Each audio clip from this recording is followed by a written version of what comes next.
Congo akabola yango na plusieurs pays. Ce qui s'assoit sengi a pesienda bien jaloux.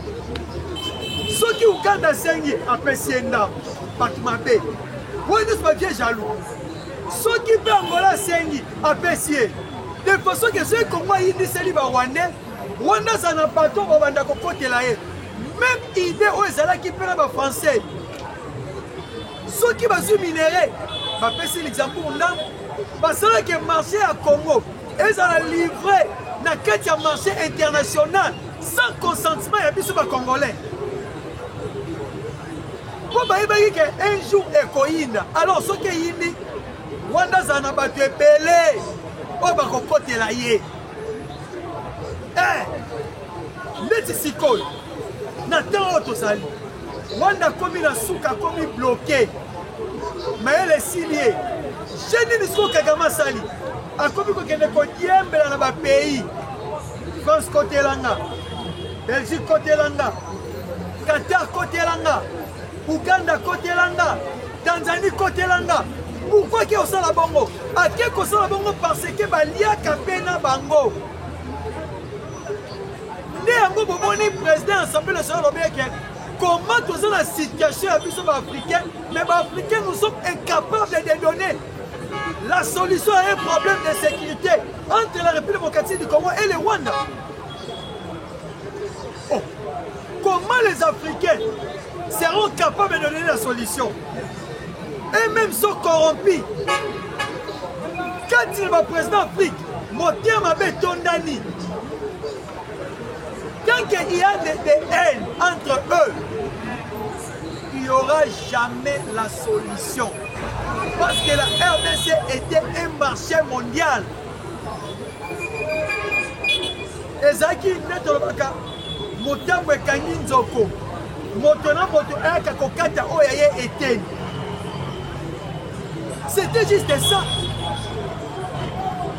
Mais aujourd'hui, à travers le fils du pays, le président Félix Antoine Tshisekedi Tshilombo l'a démontré face au monde que la RDC, les alliés Motambo Kangi Nzokote, comme exemple, le bassin du Congo, les alliés qui utilisaient les Gabonais, les Brazzavillois, ils sont morts comme un minerai à Congo, Rwanda qui considère un accord en Qatari. Il y a 50 ans, Qatar a besoin or, a besoin coltan. Plusieurs minéraux à ce sont d'abusons, surtout dans la partie est de la démocratie du Congo. Sans consentement, il y a des Congolais, mais comment ils marchaient à Rwandais? Dès qu'ils ont dit qu'on va monter un mécanisme. Mais aujourd'hui, à travers la diplomatie active du chef de l'État, à un côté Rwanda KO, face au monde à tel ici que vous devez maintenant comprendre que la RDC n'est pas un marché mondial pour des volets. Yango Bomoni Lelo n'était pas commis. Panamboka. Rwanda baluki kosalani. Baluki bakene kobonde la Qatar. Pourquoi na bamona ka bakatari ebe bate? Ba expliquer na Qatar. Qatar a luka tous les moyens. En bon de les États-Unis, l'accord de paix où ils ont signé. C'est que génie du Qatar a ça. Qatar a proposé dans l'Amérique, surtout précisément à Donald Trump, après ça est 430 millions de dollars. Équivalent, il y a avion, Moko, l'équivalent même Air Force One, il y a avion, il y a président des États-Unis de l'Amérique. Et encore un américain. Mais que c'est mignon, Qatar a bossé qui. Or, ce qui est président américain, a joué avion, c'est déjà toute une corruption. Selon les lois américaines, et l'Obiboé, un président américain jamais connu qu'on soit soutien.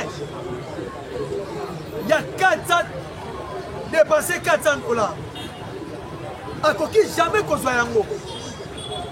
Ce qui Donald Trump a dit yango, cela veut dire pour les Américains, à cause de la haute trahison. Parce que des choix rien, Donald Trump a cause de la hors état de nuire dans 4 États-Unis d'Amérique. Et plus était ici au fil de tout le monde que les États-Unis viennent d'échouer. Viennent d'échouer totalement. Sur tous les plans. Pardon, les Qatar viennent d'échouer parce qu'aux États-Unis d'Amérique, un président américain a conquis ce qui moquait pour son soutien à l'Ibanda de passer 430 $. Et bon, si quoi, excusez, yo si quoi, aux Africains à 430 millions, équivalent à avion au Bokopesa. Pour comprendre que, par commune à Souka, Wanda cloué, bâti par le président Tshisekedi à plate couture, Banamboka. Bino beaucoup d'opposants ont nié la puissance de l'intelligence et de la sagesse de notre président Tshisekedi. Ce n'était pas une chose facile de contourner le Rwanda. Rwanda comme un stade actuel, on va comme qu'on est là, on va comme qu'on plaide partout. Plein de choses qui va réussir dès. Notre président est le plus sage. Mais ce qu'il a besoin d'une mission Moko. Le président Tshisekedi, par rapport à sa sagesse, il a les États-Unis. Le président Tshisekedi a présenté Yamo Kagame. Par rapport à l'accord économique, qui n'a pas bango. Mais Kagame n'a pas de Zoba. Il faut qu'il y ait un plan de guerre. Si on a un plan de guerre, il y a commis la paix. Oui, à commis la paix, pourquoi? Parce que hier à Routou, nous avons réussi à libérer des localités. Ah oui. Et puis, Basono, il y a Sika, il y a Congo. Obaza est belé. Tisikoyo. Tisikoyo. Même pas côté en action, il y a des sous-officiers. Des officiers supérieurs. Obatangi l'olengi à Kobunda la Katia Geng. Le système de notre Bakabuta pour pas aller à Maé. Yangoana. Peuple congolais. Mais manœuvre. Et on dit que ça les Mawan. On n'a pas pour parler eux. Manœuvre qui est comme ça les Manawanda. Parce que c'était prévu aujourd'hui qu'on signe les accords de paix aux États-Unis d'Amérique. Mais Rwanda sali manœuvre. Yango Madame Thérèse Kaikomba partenaire. Azala qui clair ya kolobake. Ceux qui va combo ya premier zate. Et ça va gérer déjà Rwanda salaka. Asala qui a moto comment qui prêt. Ya kopesa kimia na kati Angola. Asala qui yango. Lelo lisusu ndetse linga répéter même jeu. Bato bolobi na biso to ko souhaiter Rwanda a signé té bana mboka. Le président de la République, le visionnaire qu'il est, Aloma Kiboye, je veux que dans le monde, la tribune des Nations Unies, que il faut taire les armes. Donc, il ne va processer s'il y a un dialogue. Avec une idée à couper sa Rwanda, faveur moko na Congo ya kozaka pe atabata ça moi quelque chose. Na ba corps économique. Rwanda moni ezoba. Aujourd'hui Donald Trump, alors qui voyez, dès que je serai élu comme président des États-Unis d'Amérique, je mettrai la paix dans le monde. Comment il doit mettre la paix? C'est à travers les dialogues. Et les nouveaux peuples ont dit qu'on a un mot clair. Mon mandat est que le mandat est Kimia, puis tu me causes. Oh, selon la Bible, attention, il y a une prophétie qui a été dite par rapport à 1 Thessaloniciens 5, précisément dans les versets 2 ou 12. La Bible nous dit ceci: lorsque les gens diront paix et sûreté, avant l'arrivée de Jésus-Christ, il faut qu'il y ait la paix sur toute étendue de la terre. Moutako sayote. Ok. Lenga toza boye. Yeso soya mikolo. Te, ebani non te. Mais yamboye soya. Soki bomoni kaka. Manduke kati koloba na mokili. Ba guerre sili. On s'en reste attention. Oh Daniel alobi na biso.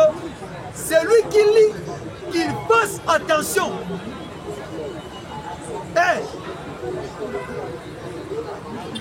Raison pour laquelle Donald Trump a proposé n'a pas iranien, n'a pas palestinien, il y a Kolobanini qui a essayé tout qui n'est pas pour parler, il n'a pas israélite pour mandou qui est allé sous souké. Ah oui, c'est ça. Donc, on a fait le premier point. Il y a tous les manœuvres que le Rwanda fait. Rwanda a causé la perdant dans Ketia Makambo Oyo à 100%. Parce que la diplomatie de la République démocratique du Congo est pessimiste déjà victoire. Bango plan bâtiment dans Moussaka Moko. Il y a comment balkaniser la RDC. Mais un Américain bailleur de fonds. Alors, qui est mot clair, nous avons tout donné au Rwanda pour détruire la République démocratique du Congo, pour balkaniser la République démocratique du Congo. Quels sont les moyens qu'on avait donnés au Rwanda? Mais Rwanda a réussi ça qui était, mais à réussir dans l'espace aussi de commis. La sagesse de Kagame est plus faible que la sagesse du président Fachi. Le président Fachi a utilisé cette sagesse beaucoup supérieure à mettre Kagame au mille. Dans les cas qu'on a deuxième sujet dans Bisso. Comme on a l'élan, on a lancé qui a mon ébandeli awa. Les VPM de l'intérieur. Maître Jacques Chabani Loko. Aye Kotenge la biso ba parti mususu po esengeli ezala suspendi na etandi nyonso ya République démocratique du Congo. Quels sont ces partis qui viennent d'être annoncés doivent être suspendus? Premièrement, les MLP déjà. Les MLP de Franck Diongo. MLP Franck Diongo. Ministre de la Bisso, il y a intérieur, alors il parti wana. Et Sengeli Lelo est à la suspendue. Est à la suspendue. Ils ont bissoté, hein. Mon père que quoi, vous excusez, on de l'autre mot. Et Sengeli la bisso tout ça.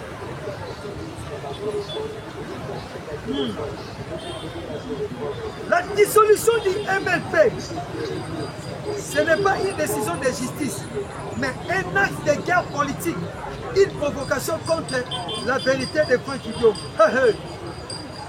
Vous l'avez commenté en avant. Est-ce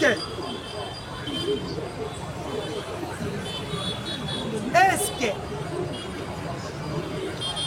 Franck Diongo a comment rebelle, toi comment rebelle t'es?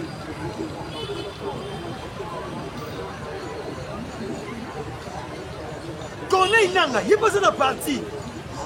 Tu es bakaté, tout le Nanga passe dans la partie politique.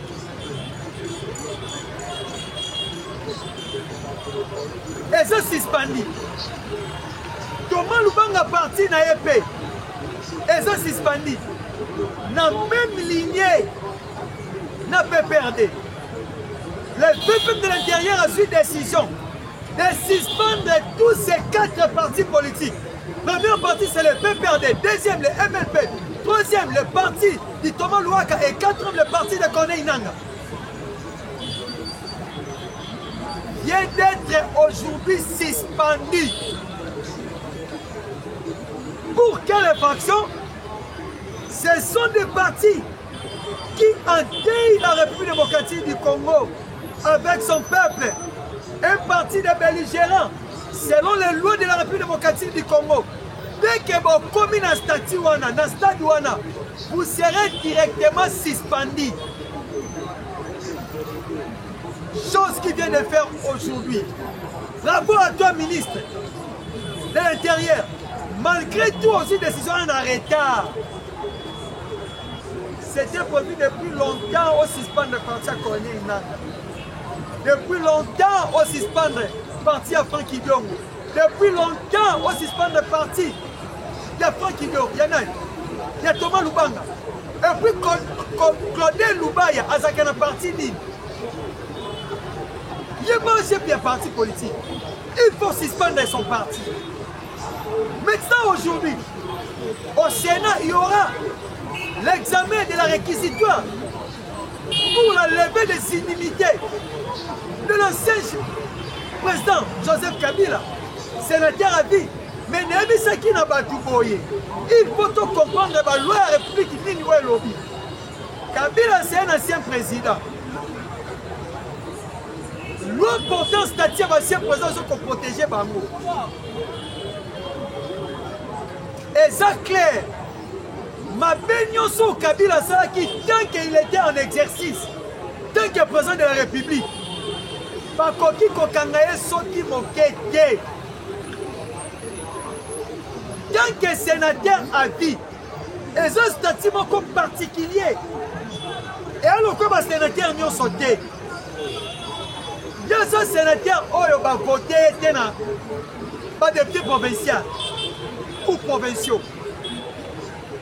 Il y a un statut tant qu'il était président a sali 2 mandats successifs. La République démocratique du Congo, la loi de la Congo, elle a dit clair, si vous avez 2 mandats, on continue le président. Pour oser la protéger, pas protéger le point de colia et sengeli na yo. Optique à la sénateur à vie. Mais, là c'est ma cambe vandine yango. Mais, au moment où on a un internaute dans mboka, ça dit beaucoup. Ça dit beaucoup.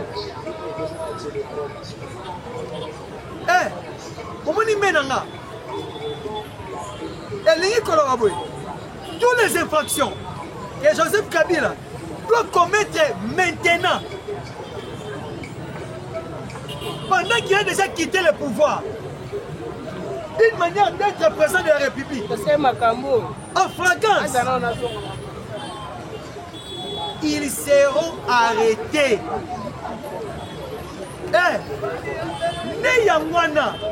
Pendant qu'il y ait un long président, mais il y a un biloko ya mabe, lokola biloko nini, aza ko participer à un mouvement insurrectionnel, mouvement où aza ko endeuiller bana ya mboka, ya mwa d'office peuple congolais de partout où vous êtes, et sengeli ba traiter projet de procès na ye, réquisitoire na ye, pour na kolongola ba immunité et puis ba défaire, ba traduire en justice.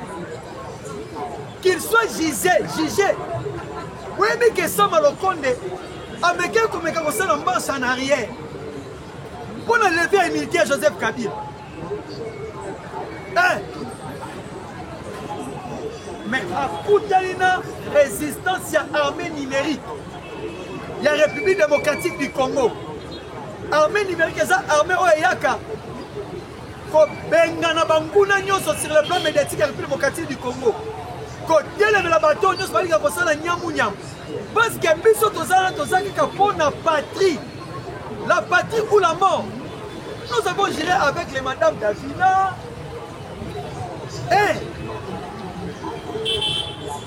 Ça m'a le connaissance à la rétro-pédalade, c'est papa. Ce qu'on a connivence n'a été, l'anda on va le lobby. Alors le président du Sénat, Ayokaki, les lois ont dit, c'est la score réquisitoire, il y a Kabila Zala, débattu dans le Sénat Nabiso. Parce que Eric Nkouba Tangaki, République atangaki ye. Siko yo koboya kolongola immunité na pour la ni. Mpona lelo nde tokoyeba. Qui sont avec Kabila et qui ne le sont pas. National lelo ba vérité zobima.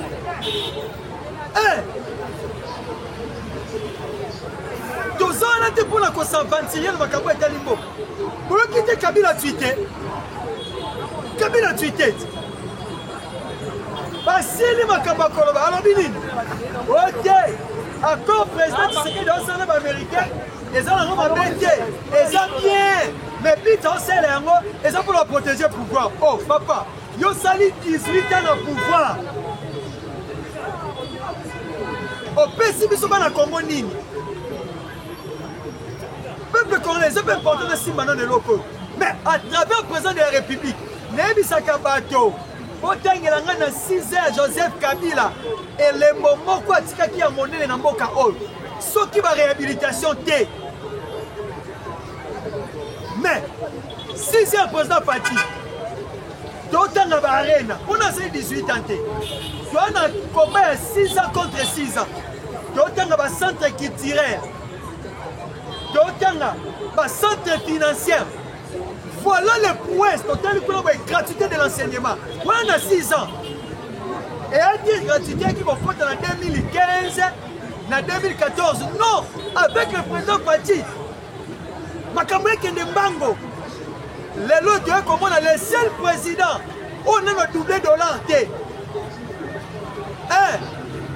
Kabila Koutaki dollar on a 25 000. Article on a 167 000 francs. Inflation, il y a combien? Majoration de Makambo italien. Mais avec Fati, le dollar n'a jamais doublé. Fois-deux. Ce qui n'a pas aussi, c'est la analyse. C'est la analyse. Ce qui n'a pas aussi.